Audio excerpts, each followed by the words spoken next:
My name is Leigh Stevens. I'm the Director of Training for Rangewater Residential, multifamily housing. We also have single-family housing that we manage. We have about 70,000 doors on about 300 properties. I've been doing this industry since I got out of the military in 1994, so I've seen it for a couple of days. And today we want to discuss A2L, which is flammable refrigerants. That's a misnomer. Slightly flammable refrigerants. So we're going to cover that. And since we have, let me make sure I've got the screen. Come on. No, I did it again, didn't it? Okay. 1 second. I'm technically challenged. I'm an old boomer. So I want to share this screen. Okay, can everybody see the screen now? Yep, that's perfect. You get a gold star in my book because there's a lot of people that are boomers that can't do that. Yeah. You don't know how much grief I catch, so I had to learn quick. If anybody want to write down my emails, feel free to email me at any time. It's lee.stevens@liverangewater.com. I'll be happy to answer your questions after this class too. Or Doug, if you have somebody you need to find, I know HVAC technicians in Orlando, Florida, because I just moved from Tampa, where I was born and raised. Okay, I would definitely take a good recommendation. So yeah, I'll shoot you up. No worries. If you have questions, since there's only a few of us, feel free to, raise your hand or stop me and interject, and I'll be glad to go. We're going to do this for about an hour or so, 45 minutes of lecture. I want to have a lot of interaction and questions at the end, so feel free. Introduction to A2L refrigerants. Today we're going to cover what the definition is, some of the flammability concerns, because everybody knows that flammability is the big thing now. And just so you know, if you haven't, your refrigerators already have, the newer ones, something called R600A, which is an A2L also. So that's in there. We're going to talk about the refrigerants that's currently on the market, 410A, and compare it to R32 and R54B, which is the A2Ls. Talk a little bit about retrofit and servicing, some handling and storage, the need for training and why we need training. We'll talk about recycle and reclamation of the refrigerants. We'll talk about some best practices, some critical dates that everybody needs to know. And those of you in California, it's going to be I'm going to have to get some different dates for you, because California is part of the climate accord, which means they're not letting you guys repair 410A units. You're going to have to start fixing them starting next year. And then we'll talk about some new tools that you'll need, because they have to be intrinsically safe to handle the flammable refrigerants. The definition of an A2L, it's mildly flammable and it has low global warming potential, but it also has zero ozone depleting. So that's what 410A did. No chlorine, not ozone depleting, but now they've added in that it's a low global warming potential. The new standard out for the EPA is 700 is the highest global warming potential you're allowed. Both 454B and R32, the two big ones on the market right now. Actually, I think the only two on the market are both under that 700. So we said, what is an A2L? We said that it's mildly flammable. It has a lower global warming potential. It's under 700 that the EPA is requiring. It needs a direct flame source and a high concentration of refrigerant to create a flame. So you just can't, strike a little match by it and it's going to flame and stay. Okay, it's not that flammable. And if it were to ignite and you took the torch away from it or whatever, it's going to go out. It cannot sustain its own flame. So that's a good thing. Unless you kept the torch there, then it would be like hairspray on a lighter. It would continue as long as you had the lighter going. But just like hairspray, when you took the lighter away, the flame would go out. And the spread rate would be less than a half a mile per hour. So it would spread slower than I walk. And I walk pretty slow now at my age. Okay. So some of the things that'll show you that will cause it to spark or have deflagration and local flame is a hot wire, safety match, a lighter flame, or leaking, impinging on a candle, but some things that will not light it. A cigarette, a barbecue lighter, a plug or receptacle is not going to light this.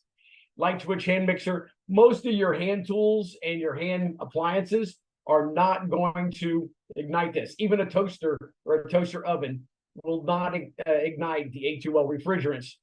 So it's not as scary as everybody thought. You know, everybody thought originally this was going to be as flammable as propane and butane. It's not.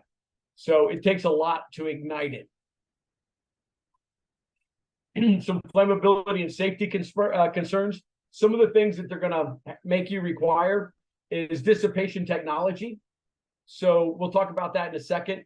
All of the electrical components are need to be intrinsically safe, which means if they do create a spark like a contactor, the flames cannot get to that. It has to be in a sealed component. And now, I don't know how many of you have done this, but we don't have to solder joints anymore. They have solderless, flameless joints. And the big manufacturer is RectorSeal, and I'll show some of that. The dissipation system, what it is you're going to have a leak detector at the bottom of the coils, and those will come automatically installed when you have any contractor install the system. They have to install it, and it has to match the thing. What it does is if it detects an A2L refrigerant leak at a certain concentration, it's going to start circulating the air. It's going to vent it, circulate it, so it's going to dilute where it will not ignite. Okay. The aim check compares the total system charge versus the square footage. I got a good picture of this right now.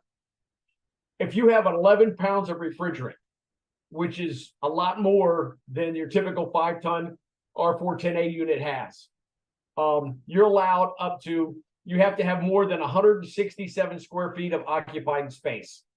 So basically, with 11 pounds, you would have something about the size of a garden shed, and you would still be safe. It could not create a high enough concentration. So can you imagine in a 3,500 square foot home or a 2,000 square foot home, the chances of it igniting are very, very minimal. But can it happen? Of course it can. So we have to be safe. I'm confident that all our units and everything, carriers and Goodmans and Trains and Reams and Ruds and everybody out there has done all their research and shared technology to keep these safe. And the dissipation and the venting and the sensor are the key things to this. The intrinsically safe electrical components, any relays or contactors or devices that are used for switching currents on and off, which are basically your contactors or some relays, they have to be intrinsically safe. So if they do spark or create an arc, that's not open and it's in a sealed system, so the refrigerant, if there was a leak, can get to it. Any control boards, any variable frequency devices, or any electrical box that you have in there. Typically on an air handling unit, you have 240 volts coming in that powers everything. That box itself is in a contained system. So if it arcs or sparks or it has a power surge, it's contained in that electrical box. So that's where a lot of this extra stuff is coming from. It's just having to update everything. Excuse me. Some of the devices, this is some examples, if you can see, of the 1, 2, and 3 pole connections. The 3 pole is if you happen to have 3-phase power, but notice the cover over the top of those. That is where the flame, the arc or the spark cannot get to ignite that refrigerant. And like I said, the 1 pole, I don't know if anybody's worked with that, but one side is a solid bar, so it's not a contactor to make a spark, where the other side is the contactor, and it is covered to make sure it is intrinsically safe. Everybody good on those so far? All right. These flameless solder joints, I don't know how many of you are heavy into the industry, but if you came out with shark bites originally, they had a lot of these things out where you just push to connect and they click in and they're good to go. They're approved for under slab use now because they're so good. Now RectorSeal has came out with the same type of devices that work for refrigerant. I've personally seen this at the Goodman facility in Houston, Texas. These were under 800 PSI pressure. And the last time that I was there, and that was 5 years ago, it was still running at about it had been about 5 years and not had a leak yet. So those things, if they're installed correctly, are good. Same thing, anybody work with shark bites, you know, the pipe has to be cut straight. It has to be deburred. You have to do things correctly by the manufacturer's instructions. Same thing with these. If you do these correctly, they're going to work and not leak for you for many, many years. Probably better than solder fittings because you don't have a chance of them being eaten through with salt corrosion or something of that nature. Some other safety considerations you have to think of. Anything you do with an A1 safety with an A1 refrigerant, which is the non-flammable, they're still relevant with the A2 flammables. So any safety you did, you know, you don't want an open flame torch near it. You want to wear eye protection. You want to wear gloves because I don't know if everybody knows, but R22 or R410A, when it comes out of the line, it's at about minus 45 degrees. So frostbite is a serious consideration. Those still are in play with the A2Ls. However, additional safety options. And the key is everybody goes home safe, happy, and healthy, right? That's what we're looking for. So in safety, you have to have a Class B dry powder fire extinguisher with these because these are a flammable liquid. So you have to have the Class B dry powder fire extinguisher on the job site. That's just a safety precaution that you need. You don't want to pour water into gasoline because all it's going to do is spread it. So propane, solvents, gasoline, and now the A2L refrigerants need to have the Class B dry powder fire extinguisher on the job site.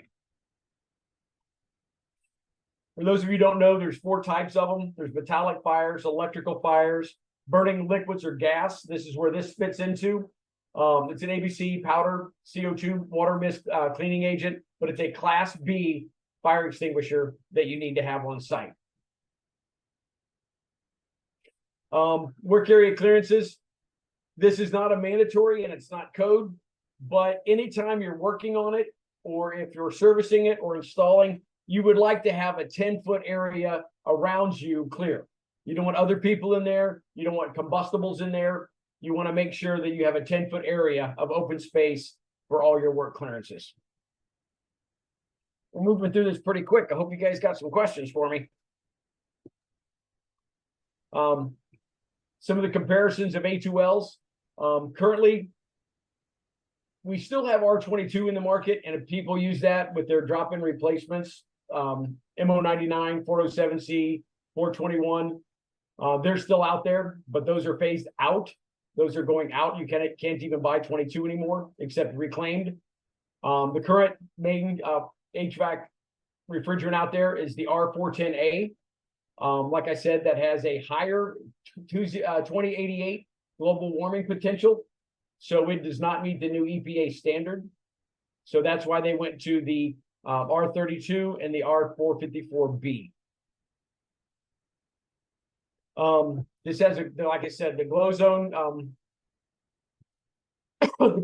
non-ozone depleting, and it has a global warming potential of 2088. So that's pretty high. So we want to make sure we reduce that.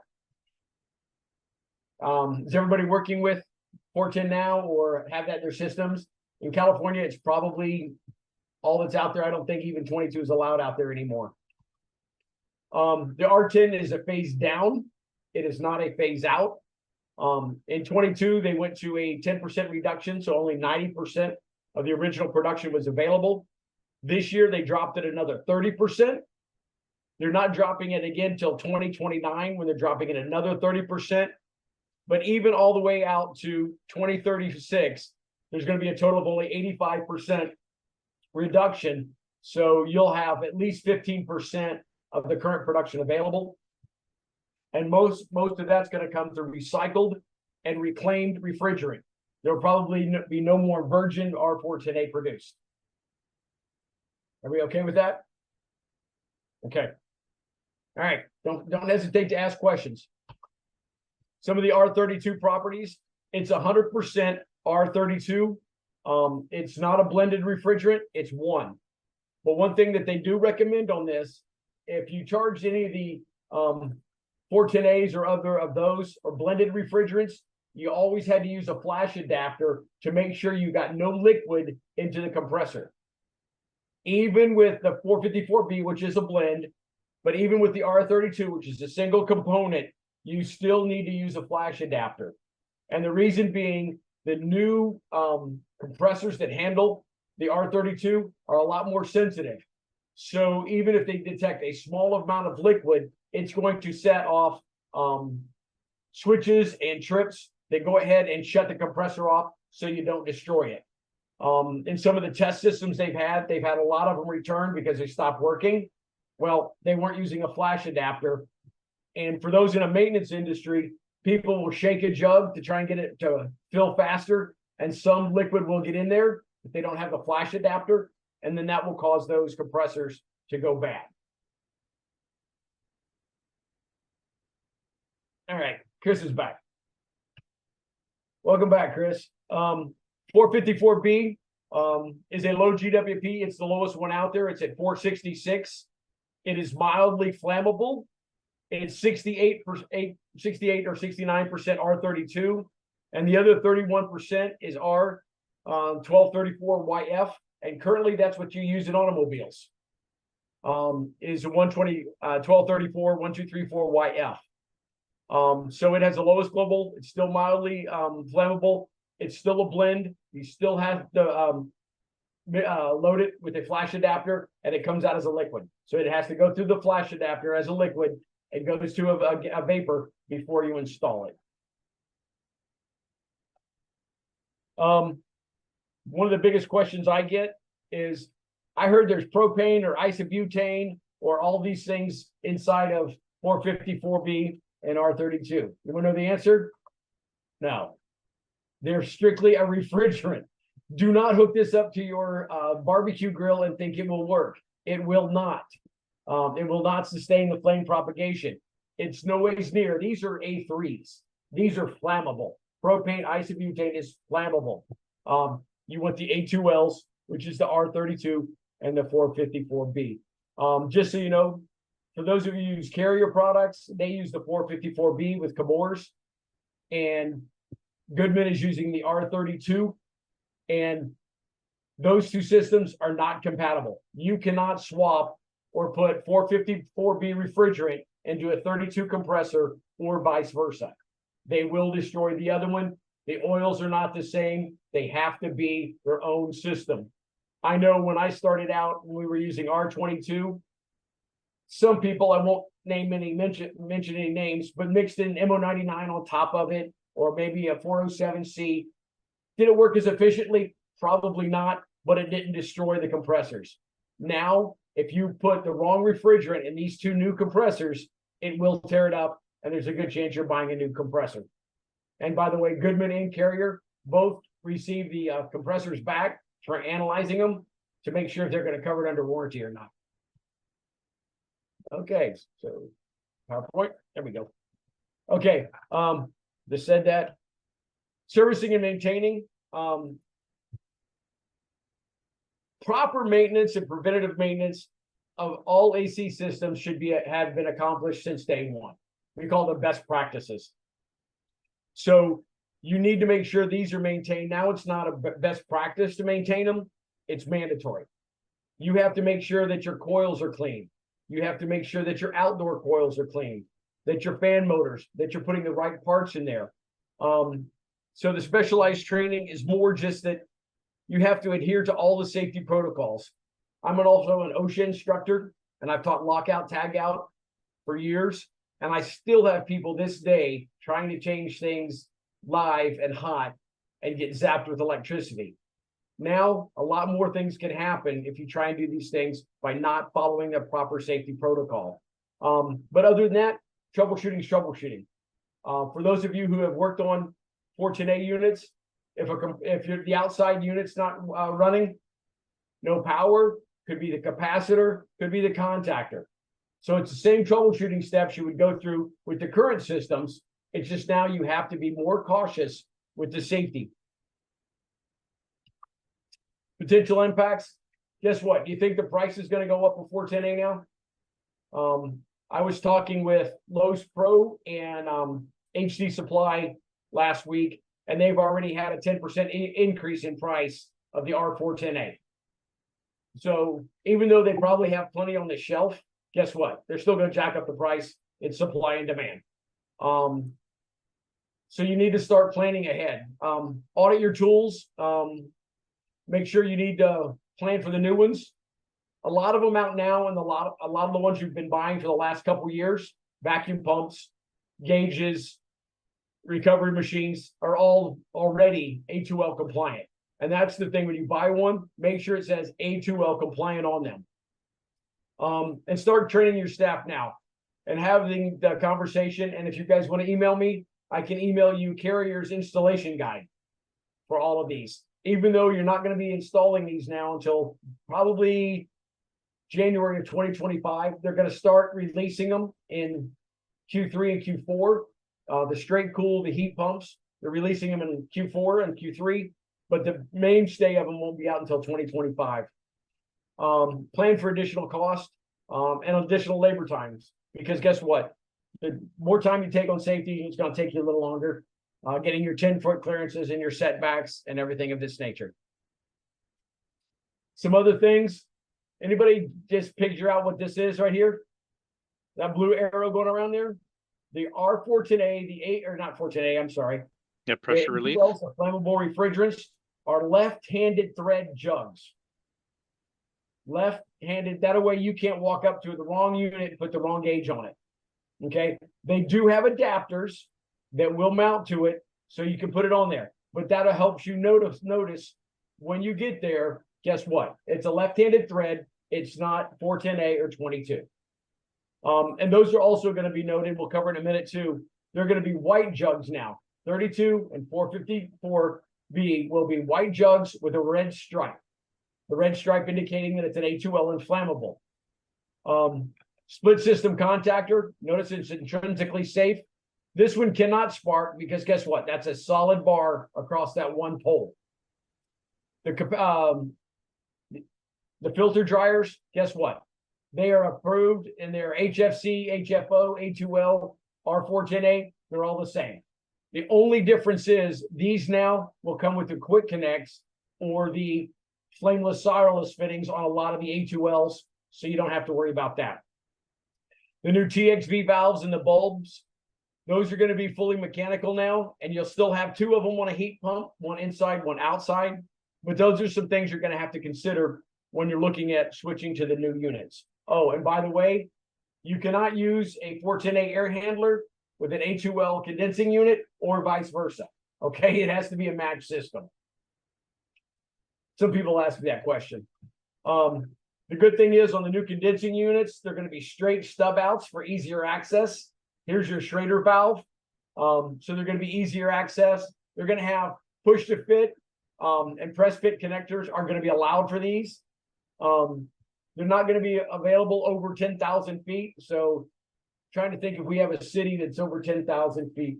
For those of you in California, you probably know Beartooth Pass going from Montana into Wyoming. That's at 10,957. So I think you're going to be okay there.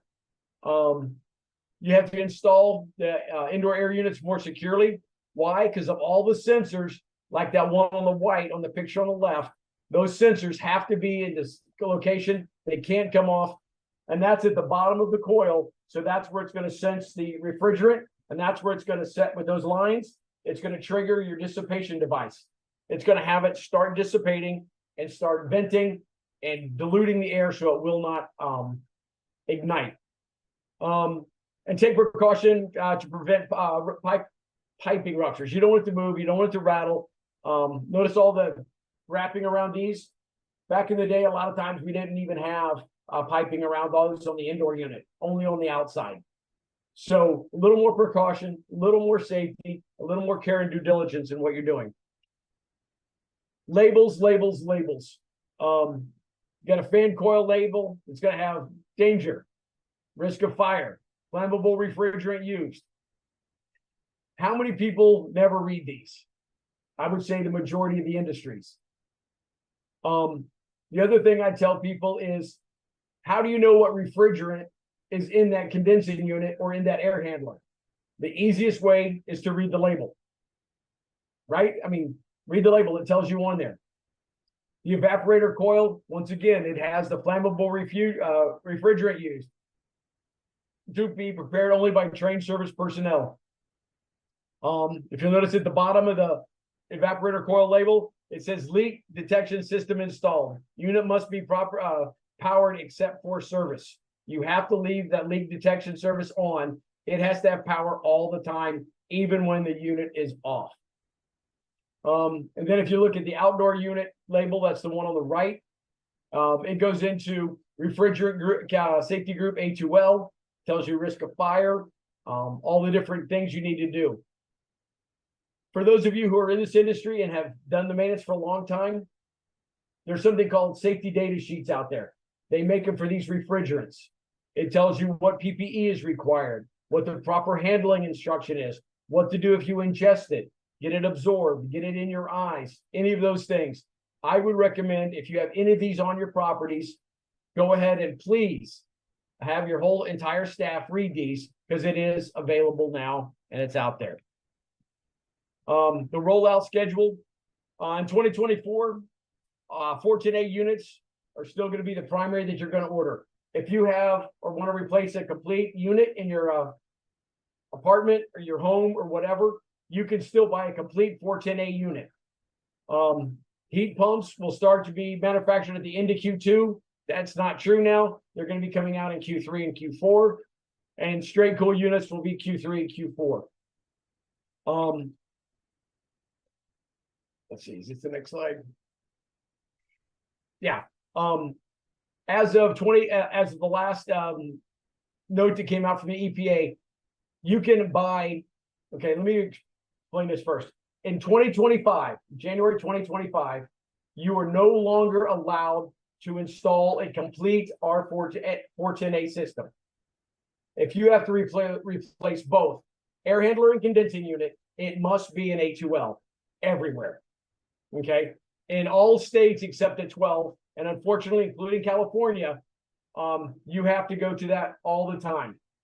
But for the rest of the states, they will allow service-only units. So if your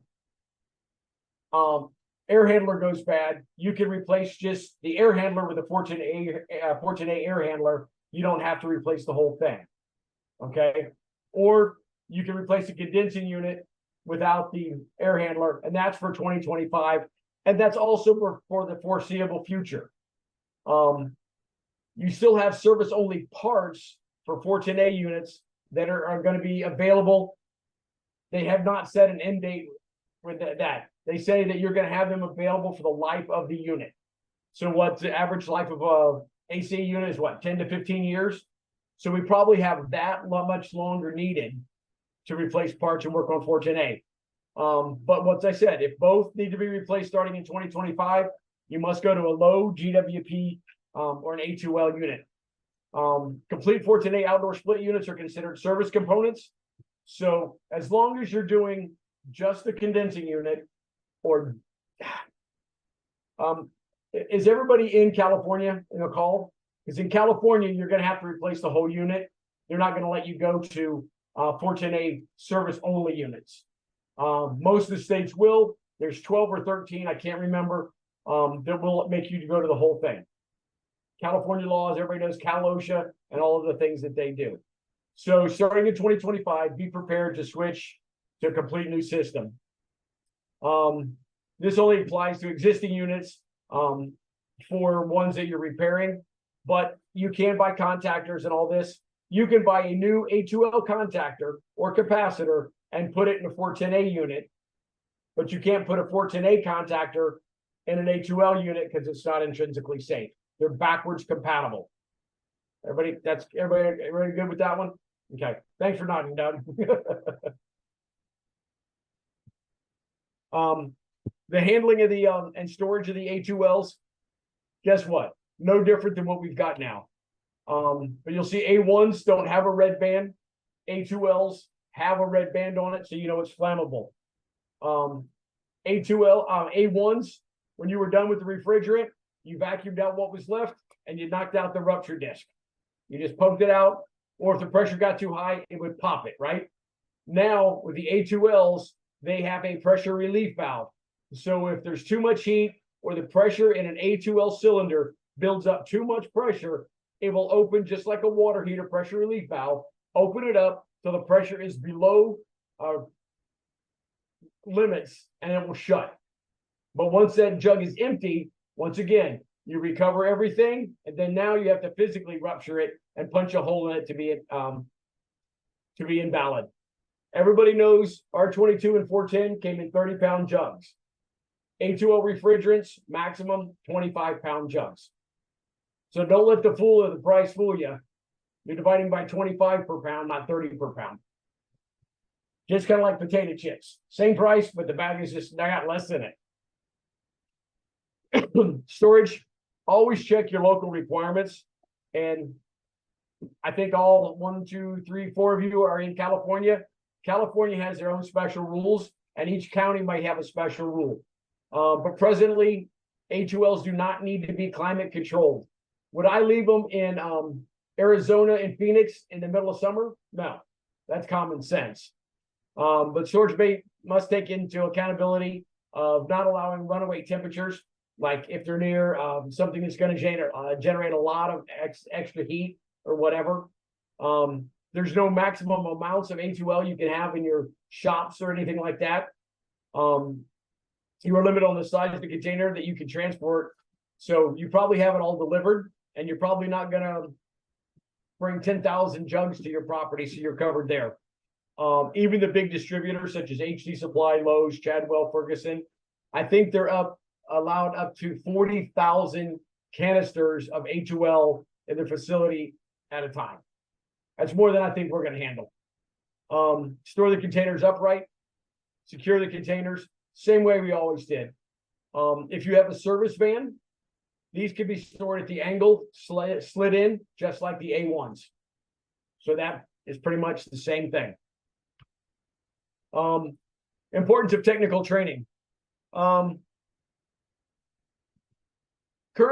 do you three gentlemen have your EPA Section 608 universal cards? You do not have to have special training now. Because remember the last line of the thing with the EPA, and any other refrigerant we put out there, it's your responsibility to stay current on. This is subject to change, because OSHA might step in and say you have to have training on it because of its flammability properties. The EPA might not do it, but OSHA might add that in, and there has been talk of it. Nothing hard. I don't see it happening. If it does, for a while. For those of you who know who ESCO is, they're an leading HVAC industry institution, technical school. They currently offer A2L training. I think it's like 85 or 90 bucks. But they offer that, the book and all the material. If anybody wants the website for that, email me and I'll put you in contact with them. Okay. Is training good? I've been training since 1983 in the military. I think training is amazing, and it only leads to better and bigger things. Like I said, new training is not required, but it's strongly recommended. I don't want to send somebody out there just because they got an EPA card if they don't know what they're doing and they don't understand the flammability. Training may be required in the future. Everybody good with that? Yay, team.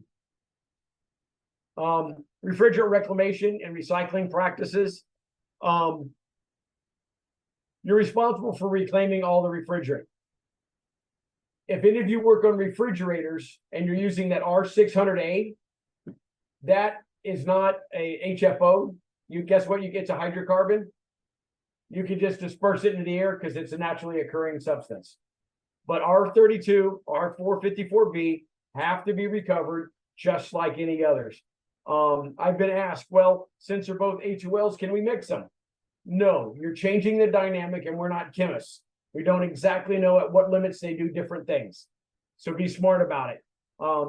Make sure you store them. Make sure you use the proper equipment. All the stuff that's A2L related. This is what I was talking about earlier. Some of the stuff that was requirements, they were a best practice before. And guess what? Now they're required. when you reclaim or purge a system, you got to purge it with an inert gas, typically nitrogen. Then you evacuate the system. Then you purge it again with an inert gas for 5 minutes. Then you evacuate it again. Open the circuit by cutting or brazing. That's when you're disposing of the system. For repairs, purge with nitrogen during brazing. We should always be doing that. I know a lot of people who don't. If you're brazing, you should be having a trickle amount of nitrogen through your lines so the carbon and stuff does not build up inside the pipes and clog up your filter dryer. Evacuate the system after service and charge the system. When I was taught R22 back in the early 90s, I was taught beer can cold or the Delta T for charging my system. If the low side line was sweating and I had warm air over the top, hey, that's beer can cold. I'm good to go. It's charged. If I had an 15 to 20 degree difference between the return and the supply air, my system was charged right. When R410A came out, it was less forgiving. So we started using superheat and subcool more. And to get a system correct, and Doug, you mentioned your property in Windermere, they need to charge yours and make sure they're doing it with superheat and subcool, because that's what's going to dial that charge in right. But before they do that, they have to clean and make sure all your coils inside and outside are close to OEM specs. These are the things we need to do if we're going to do it right. So now with the A2Ls, we have to make sure we're doing our maintenance, and when we charge them, we make sure all the coils are clean. We've done our research. We've done what we need to do, and then we charge it with superheat and subcool. Yeah, Doug. And with those split units, you have to vacuum them out and then measure it back in. Is that correct? That's the best way to do it to get a good start. And then you run your superheat and subcool on it. And I'm not selling anything, and I don't have any stock in any company, but Field Piece makes a great digital manifold that you hook up to the high side, low side, and you hook up. You know what I'm talking about? Yep, I have it. Yeah. Okay. Then they can help you dial in after you get the charge about right. Okay. If that makes sense. That was an excellent question, Doug. Thank you. Tools, the vacuum pumps, guess what? A2L compatible. Same thing with recovery machines. Recovery cylinders, gauges, manifolds. Recovery cylinders, just like the jugs of refrigerant, left-handed thread. You have to have, you want to say you have to, but it's against the law if you don't. You need a separate recovery cylinder, actually 2 for each refrigerant. You need one that's recovered with good refrigerant that you can reuse, and one that's recovered with bad or contaminated that you're not allowed to use, that you need to send for reclamation. Okay. You need leak detectors. The leak detectors are a sniffer because they are a sniffer doesn't have electrical spark, and it is a flammable gas, so a sniffer will find it. The bubble leak detectors, and, soap and water. Soap and water, we've used that on gas lines for years. That's still good. Guess what? On the scales, there's no changes. And the filter dryers will work with A2Ls. However, the replacements now have press fittings, so you don't have to braze those in. The other thing you can do, and I just remembered, on your compressors, Doug, I don't know how long you've been doing this, or Chris, but what you need to do is, remember when we used to pump it all down into the compressor, all the refrigerant, and then shut the king valves off, and guess what? We contained it there. You can do that again now with your A2Ls. You were not supposed to do it with your scroll compressors, but you can now. Some of the conclusions and the takeaways that I want to recommend and rely on. Guess what? A2Ls are here. We have no option. Make sure you look out your local codes, because a lot of the states like California, Minnesota, Washington, Oregon, Texas have special codes regarding all this. So you got to be careful. New tools and procedures. Remember the flameless fittings. If you don't have to use a torch, don't. They've been tested. They're good. The EPA wouldn't let you use them on a flammable refrigerant if not. Complete systems are going to be manufactured through 2024. In 2025, new complete systems will be all A2L, especially in California. Service only parts for 410A. They say they're going to be manufactured for the life of the system. 410A phase down has begun. We talked about that. But one of the key things is make a plan. In the multifamily industry, we have different ownership groups. We've started prepping them now. Hey, you're going to have a cost increase. No, nobody on Carrier, Goodman, Train, Chemours, anybody has told me what the cost increase is expected to be, but no, it's coming. Okay, we all know that's coming. We all know it's going to happen. We just have to be careful of it. I am a firm believer that these are great for the environment. I think it's a good way we're going. It's just going to take experience, practice, knowledge, and education to get everybody comfortable with them. That is all I have. Does anybody have any questions? Am I that good, or you just everybody quiet? Now I'll let you see my beautiful face. I think I think Maria has a question. Yes, hello. I got a question about the retro seal. Do I have to use those Saraless on A2L refrigerant, or I can just do it the regular way for brazing? You can do it the regular way. You just have to take special precautions to make sure all the refrigerant is not in the line and it's pumped out. You have to be even more careful than you are with 22 or 410A, because that had the phosgene gas when it was heated. You can still do brazing, but you have to be more cautious and careful in how you do it. Thank you. Okay, thank you.